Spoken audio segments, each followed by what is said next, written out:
A long time ago, in the northern part of India, there was a small kingdom. The king of this kingdom was Vikram Singh. King Vikram Singh was known far and wide for his bravery, his sense of justice, and his compassionate heart. But more than being a great king, he was an even greater father. His only child, the apple of his eyes. His beloved daughter, Princess Sudarshan. Sudarshan was not only beautiful, but her heart was as pure as gold. Even while living in the palace, her soul was always drawn to serving the people. She often visited villages, played with orphan children, gave medicines to the sick, and fed the hungry. Whenever the king saw this, his chest swelled with pride. He thought, "My daughter is the most priceless jewel of this kingdom." But time never spins in one direction. The kingdom that once glittered like gold slowly began to sink into darkness. Continuous attacks from neighboring states had drained the royal treasury. The king was forced to sell the palace ornaments, gold and silver vessels, and even the bells of the temple. Yet, the debts of the state kept growing. The people were starving. Soldiers hadn't been paid in months. The borders of the kingdom grew unsafe. King Vikram Singh spent his days and nights drowned in worries. Sleep had vanished from his eyes. And then one day, a man entered the royal court. He was an old but extremely wealthy landlord from a neighboring kingdom. The grand royal court glowed with the light of candles. Ministers, soldiers, and courtiers stood all around. Suddenly, the great doors opened, and in walked an old man. He must have been over 60 years old. A long white beard, a golden cane in his hand, and heavy silk garments covering his body. He walked with arrogance and stood directly before the king. King Vikram Singh asked in surprise, "Who are you, and why have you come into my court?" The old man smiled faintly. "Your Majesty, my name is Seth Girdhardas. I am the wealthiest landlord of the neighboring kingdom. I have treasure chests filled with gold and silver, hundreds of mansions, and endless lands." The king said sternly, "Being rich is no matter of pride. Standing in this court, boasting of your wealth has no meaning. Speak clearly, what do you want?" Seth Girdhardas took a deep breath and spoke slowly. "Your Majesty, I wish to marry your daughter, Princess Sudarshan." The court fell silent. Ministers and soldiers looked at each other in shock. Anger spread across King Vikram Singh's face. "King," in a sharp voice, "have you lost your mind? You are older than her grandfather's age. How dare you bring such a vile thought into my court?" Seth Girdhardas, calm but cold, "I knew you would be angry, Your Majesty. But listen to me completely. If you accept my proposal, I will pay off every debt of your kingdom. I will provide new weapons and supplies for your army. I will fill your people's homes with food and wealth. Your kingdom will rise again in prosperity." The king's fists clenched in rage. But the very next moment, he remembered his people's suffering. Starving children, sick farmers, crying wives of unpaid soldiers. His heart trembled. "King," in a broken voice, "you mean, if I give my daughter in marriage to an old man like you, my kingdom will be saved?" Seth Girdhardas, with a sly smile, "Yes, Your Majesty, that is the deal." It was as if a sword had pierced the king's heart. His daughter was his life, but his kingdom was his duty. That night, he couldn't sleep. Pacing across the palace terrace, he looked at the sky and whispered, "Oh Lord, what should I do? Should I be a father or a king?" That night, the palace courtyard was wrapped in silence. Every lamp had gone out. Only the pale moonlight spread faintly on the palace walls. King Vikramsingh sat alone in his chamber. His eyes were red, his heart heavy. Before him lay the paintings of his daughter's childhood. As he gazed at them, tears rolled down his cheeks. He whispered, "My Sudarshan, I always wished to see you smiling. How can I throw you into a well of sorrow? No, how can I do this?" But then images of his starving people rose in his mind. Hungry children, farmers with tear-stained faces, soldiers who hadn't sent food home for months. The king held his head in his hands. Two voices echoed inside him. First voice, a father's heart. "No, Vikram, you cannot sacrifice your daughter. She is your life, your joy. Even if the kingdom falls, even if debts rise, a father cannot hand over his daughter to an old man." Second voice, the king's duty. "No, your majesty. You are a king first. Your duty is to protect your people. If your people are starving, then your daughter's happiness has no value. The kingdom is greater, and a king must sacrifice." King Vikramsingh wept bitterly. This battle of heart and duty was tearing him apart. Just then, a faint sound came from the palace doors. Princess Sudarshan entered. Sudarshan, in an innocent voice, "Father, are you awake? Can't sleep even at this late hour?" King, hiding his eyes, "No, just like that, I was worried about the kingdom." Sudarshan smiled and came and sat beside her father. She took the king's hand in hers. Sudarshan, in a low voice, "Father, I know something is eating you up from within. Don't hide it from me. I am your daughter. Tell me the truth." The king's heart sank. He wanted that this burden should not fall on his daughter.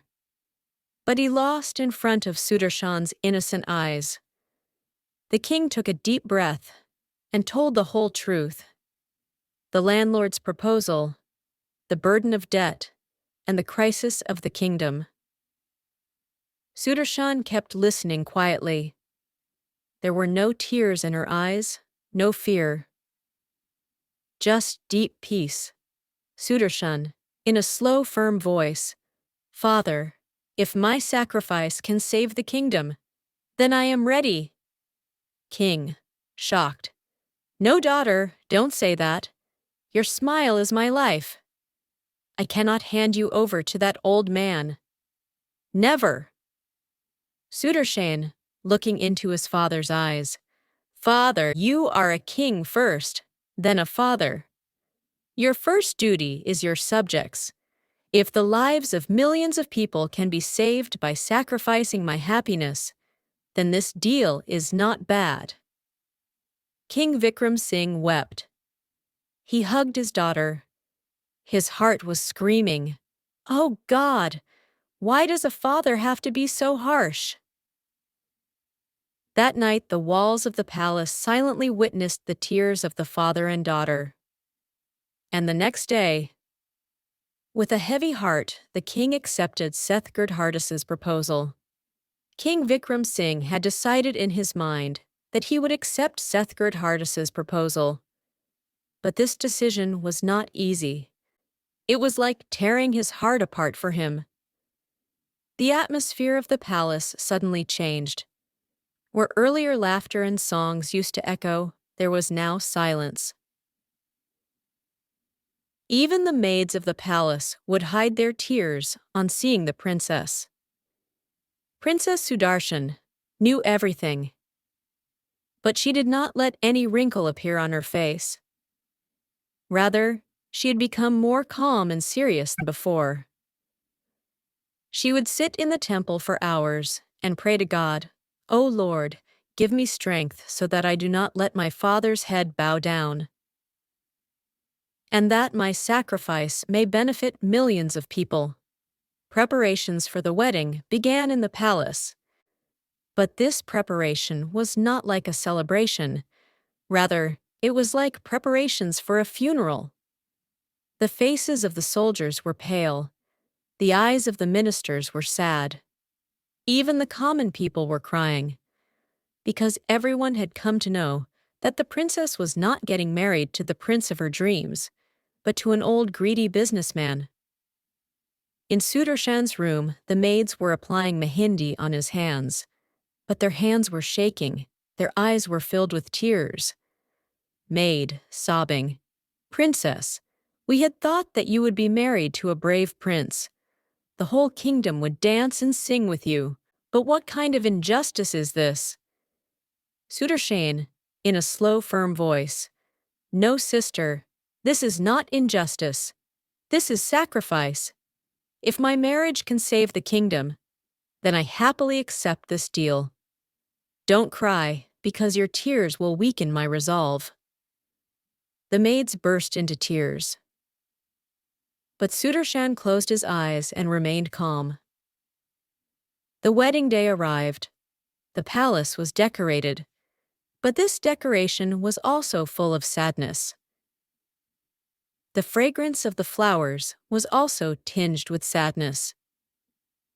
King Vikram Singh reached the wedding pavilion with heavy steps.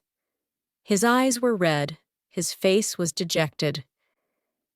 He was thinking in his mind, "Oh God, what kind of a day are you showing me, where I have to send my own daughter away against her wishes?" Meanwhile, Seth Girdhardus was sitting in the pavilion in royal style. He had a proud smile on his face, as if he had won a big deal. Sudarshan came dressed in red bridal attire. There was no wrinkle on her face. She walked slowly and sat in the pavilion. The eyes of the whole kingdom were fixed on her.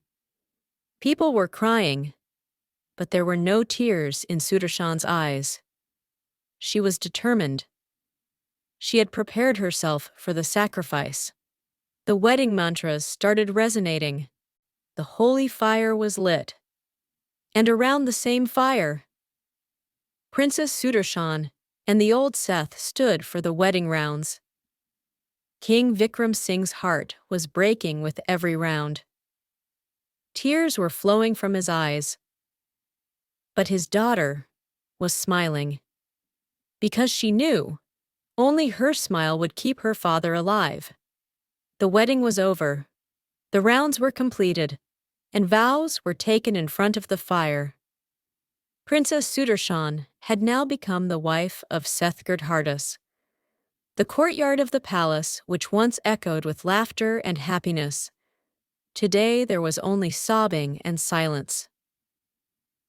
As soon as King Vikram Singh handed over his daughter's hand to that old man, his heart broke.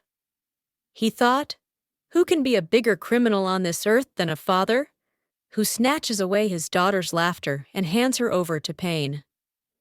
The time came for the princess's departure. The palanquin was decorated. People were standing all around crying. The soldiers had tears in their eyes. The maids were crying uncontrollably. This departure was not the departure of a bride. It was like the departure of a sacrifice. Maid crying, "Princess, you are leaving us. What will we see in the palace without you?" Sudarshan, in a calm voice, "Don't cry, sisters. Remember, this sacrifice will not go in vain. With my departure, the kingdom will be saved. The people will be saved." The palanquin moved, and the princess left the palace.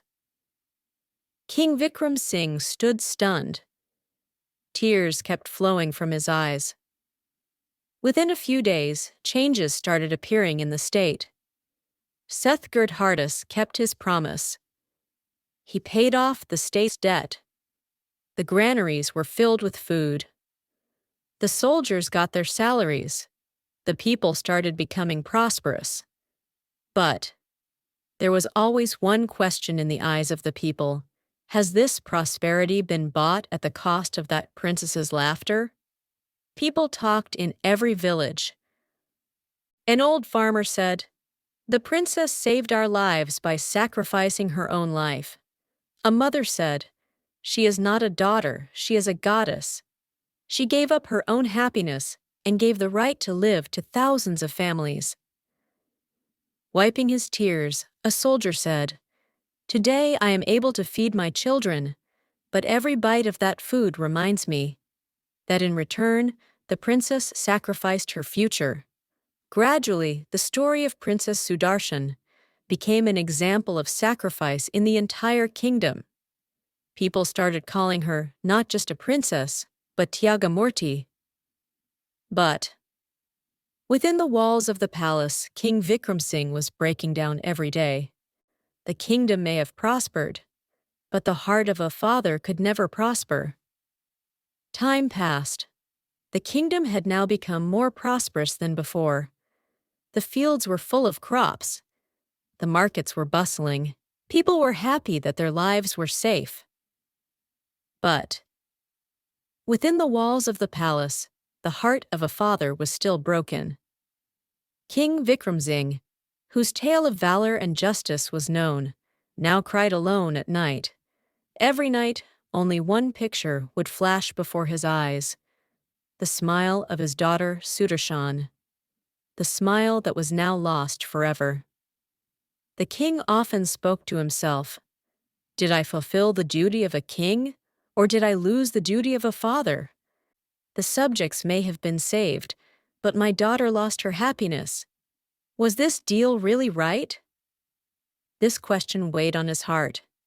He knew that history would call him a great king, but in his own heart, he was just a lost father. On the other side, Princess Sudarshan had also accepted her fate. Sethgurdhardas's house was as big as a palace, but there was neither love nor affection in it. Sudarshan did the same thing there as she did in her own kingdom, helped people. She started educating the women of the village. She started teaching poor children. She started serving the sick. Slowly, people started calling her Devi there too.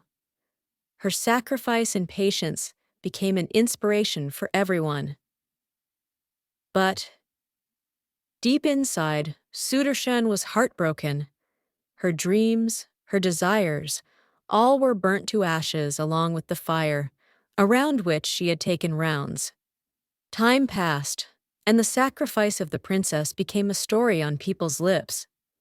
People would tell this story to their children and say, "Oh, see how a daughter sacrificed her happiness to save millions of people." This story was not just about sacrifice. It was also a story that showed a mirror to the society, because this also raises the question, can the prosperity of a kingdom really be greater than the happiness of a daughter? Years later, when King Vikram Singh grew old and was lying on his deathbed, he looked at the sky for the last time. There were tears in his eyes. He muttered, "O Lord, did I do the right thing by becoming a king, or did I lose by becoming a father? I leave this decision to you, but my soul is still drowned in the tears of my daughter." His breath stopped, but his pain was recorded in history. From this story, we learn that, in the battle between duty and relationships, someone often gets sacrificed. The king saved the kingdom, but a father could never save his daughter. Sacrifice is always great. But if the society and the system become such that no daughter has to sacrifice her life, then that will be the real justice. The king would sit on the roof of the palace every night, looking up at the sky and muttering, "Oh God, did I do right or wrong? Did I fulfill my duty or betray my daughter?" This question of his still echoes in the winds of history.